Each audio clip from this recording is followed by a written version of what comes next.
और इस बार ऊपर वाले की कृपा से, वाहिगुरु जी की कृपा से एक अच्छी पार्टी, ईमानदार पार्टी, नई पार्टी आई है, आम आदमी पार्टी।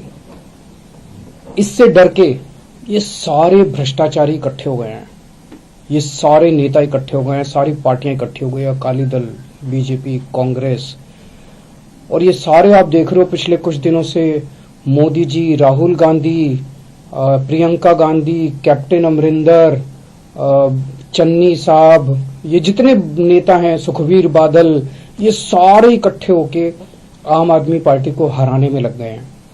बिकॉज ये नहीं चाहते कि आम आदमी पार्टी किसी भी तरह से जीते, ये नहीं चाहते कि भगवंत मान किसी भी तरह से सीएम बने। ये भगवंत मान ईमानदार आदमी है, कट्टर ईमानदार आदमी है, ये भगवंत मान को सीएम बनने से रोकना चाहते हैं।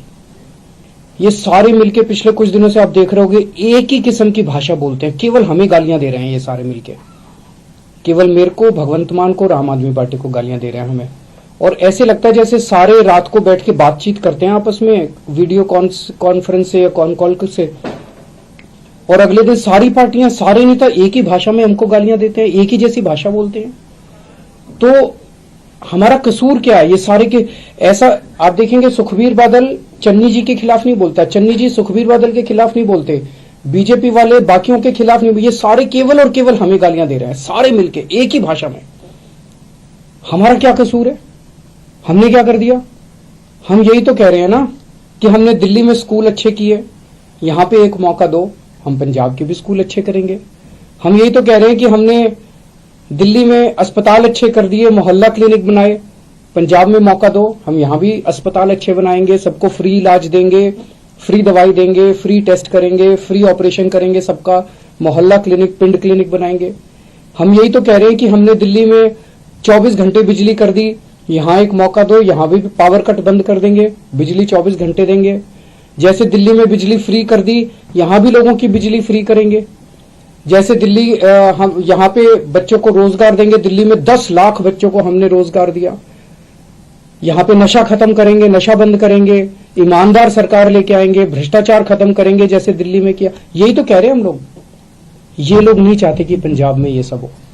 पूरा का पूरा सिस्टम हमारे खिलाफ खड़ा हो गया है, मेरे भगवंत मान के और आम आदमी पार्टी के।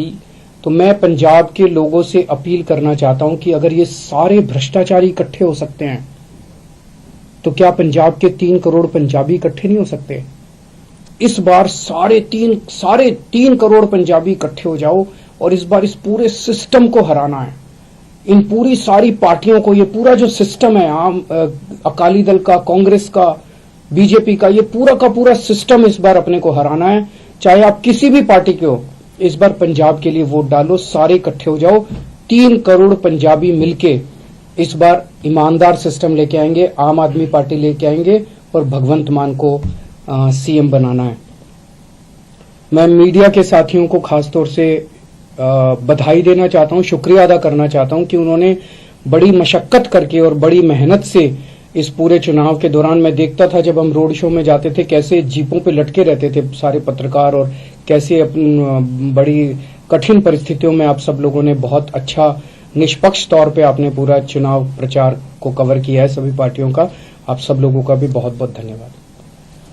अगर कोई प्रश्न है तो सर, प्रधानमंत्री और उसके अलावा राहुल गांधी जो हैं, उनके बयान सामने आए, यहाँ पर हमला बोल रहे हैं एक खास बयान को लेकर, उस पर आपका क्या कहना? ये जैसा मैंने कहा कि ये सारे इकट्ठे हो गए हैं। ये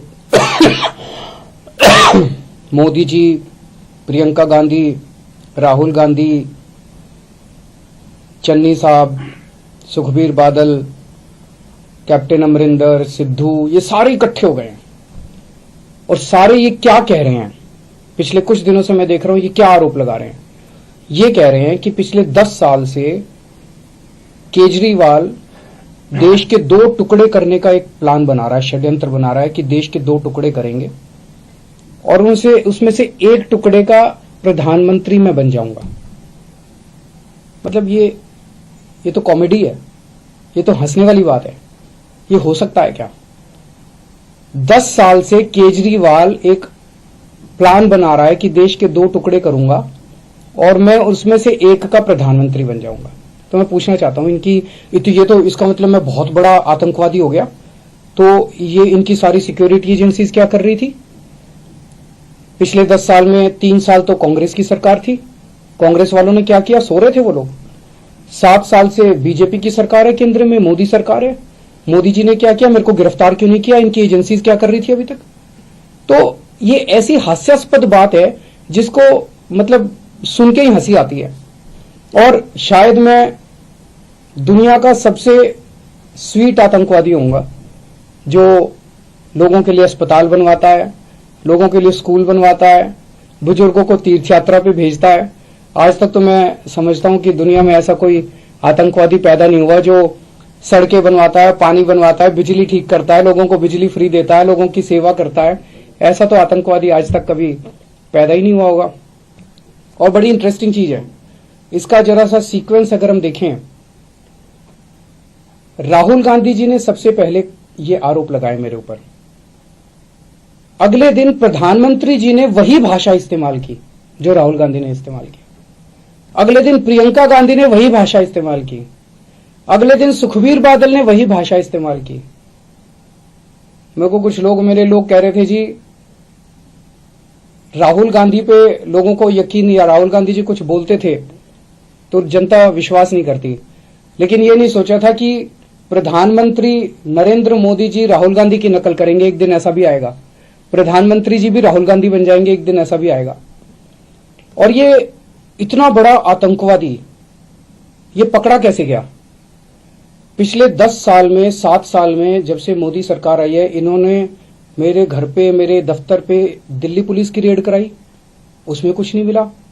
इन्होंने मेरे पे इनकम टैक्स की रेड कराई, ईडी की रेड कराई, सारी एजेंसीज की रेड कराई, मेरे दफ्तर में, मेरे बेडरूम तक पहुंच गए, किसी भी एजेंसी को कुछ नहीं मिला। फिर एक दिन एक कवि ने खड़े होकर एक कविता सुनाई, और उस कविता में उसने कहा कि 7 साल पहले केजरीवाल ने मेरे को कहा था कि देश के 2 टुकड़े करेंगे, एक टुकड़े का पीएम तू बन जाइए और एक टुकड़े का पीएम मैं बन जाऊंगा। और उसके बाद राहुल गांधी ने ये बात कही, प्रधानमंत्री जी ने राहुल गांधी की स्पीच देखी, तब प्रधानमंत्री जी को समझ में आया कि इतना बड़ा आतंकवादी इस देश के अंदर पनप रहा है। ये तो शुक्र हो उस कवि का जो उसने इतना बड़ा आतंकवादी पकड़ लिया, नहीं तो इनकी सारी एजेंसीज नहीं पकड़ पाई थी। मतलब ये चल क्या रहा है? ये नौटंकी बना दी है इन लोगों ने। देश की सबसे बड़ी 2 पार्टियां, नेशनल पार्टियां, उनके टॉप के नेता मिलके देश की सुरक्षा का मजाक उड़ा रहे हैं। इस तरह से देश की सुरक्षा के ऊपर को डील किया जाता है। मैं समझता हूं कि आतंकवादी 2 किस्म के होते हैं। एक वो आतंकवादी होते हैं जो जनता में खौफ फैलाते हैं, और एक वो आतंकवादी होते हैं जो भ्रष्टाचारियों में खौफ फैलाते हैं। आज ये सारे भ्रष्टाचारी इकट्ठे हो गए हैं, सारे चोर लुटेरे ये सारे इकट्ठे हो गए हैं, और ये मिलके इनको मेरे से डर लग रहा है। एक तरह से इन लोगों के लिए मैं आतंकवादी हूं। जनता के लिए तो मैं स्कूल बनवाता हूं, जनता के लिए अस्पताल बनवाता हूं, लेकिन इन लोगों के लिए मैं आतंकवादी हूं। इन लोगों को रात को नींद नहीं आती, सोते हैं तो इनके सपने में आता हूं मैं। 100 साल पहले भगत सिंह पैदा हुए थे। भगत सिंह को अंग्रेजों ने आतंकवादी बोला था। मैं भगत सिंह को बहुत मानता हूं, मैं अपने आप को भगत सिंह का चेला मानता हूं। देश जानता है कि भगत सिंह जैसा कट्टर देशभक्त कोई नहीं था। 100 साल पहले भगत सिंह को अंग्रेजों ने आतंकवादी बोला था, और 100 साल के बाद अब इतिहास अपने आप को दोहरा रहा है कि भगत सिंह के चेले को आज ये सारे भ्रष्टाचारी मिलके आतंकवादी साबित करना चाह रहे हैं। लेकिन देश की जनता देख रही है कि असलियत क्या है। मुझे पता चला है कि कल शाम को केंद्र सरकार ने चन्नी साहब को फोन करके एक चिट्ठी लिखवाई है कि इसकी तहकीकात की जाए। तो अगले 1-2 दिन में मुझे खबर मिली है, एक ऑफिसर का फोन आया था कि अगले 1-2 दिन में एक एनआईए में एक एफआईआर दर्ज की जाएगी मेरे खिलाफ। सबका उन सारी एफआईआर का स्वागत है, लेकिन ऐसे इस तरह से अगर देश की सुरक्षा को केंद्र सरकार डील करेगी तो देश की सुरक्षा को लेके काफी चिंता होती है। सर, जिस तरह के आरोप इस बार लग रहे हैं वैसे ही पिछली बार भी लगे थे और एंटी पंजाबी तक आपको बोल देते हैं। चन्नी साहब बार बार कह रहे हैं कि भैया क्या कर लेंगे, यहाँ कैसे चला लेंगे सरकार, इस तरह के बयान आते हैं। इन्होंने कोई काम नहीं किया पिछले 5 साल में, तो अब केवल और केवल गाली गलौज की राजनीति, केवल और केवल आरोप प्रत्यारोप की राजनीति कर रहे हैं ये लोग। हम अपने काम गिना रहे हैं, हम पंजाब का विजन बता रहे हैं और ये लोग केवल आरोप प्रत्यारोप करते जा रहे हैं।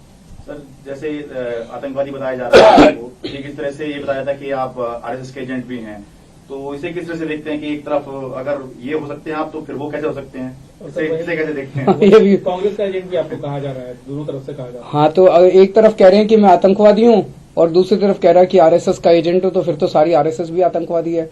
एक तरफ कह रहे हैं मैं कांग्रेस का एजेंट हूँ, तो फिर तो सारी कांग्रेस भी आतंकवादी है। एक तरफ कह रहे हैं मैं बीजेपी का एजेंट हूँ, तो कह रहे फिर तो सारी बीजेपी भी आतंकवादी है। मतलब मेरे को लेकिन इस बात की, ये आरोप प्रत्यारोप तो चलते रहेंगे, मेरे को चिंता इस बात की है कि इन्होंने देश की सुरक्षा को कॉमेडी बना के रख दिया है। 7 साल से 10 साल से कह रहे हैं कि दिल्ली का मुख्यमंत्री आतंकवादी है, दिल्ली का मुख्यमंत्री देश के टुकड़े करने की प्लानिंग कर रहा था, और किसी एजेंसी को पता नहीं चला। उन्होंने सारी एजेंसीज ने मेरे घर पे रेड मार ली, मेरे दफ्तर पे रेड मार ली, उनको कुछ नहीं पता चला। एक दिन एक कवि ने उठ के एक कविता सुनाई और तब देश के प्रधानमंत्री को अचानक समझ में आया, अरे बाप रे, इतना बड़ा आतंकवादी देश के मेरी शहर में रह रहा था, मेरे को पता ही नहीं चला। जो भला उस कवि का जो उसने कविता लिख दी, वो कविता नहीं लिखता तो फिर तो किसी को पता ही नहीं चलता इस देश में। Thank you.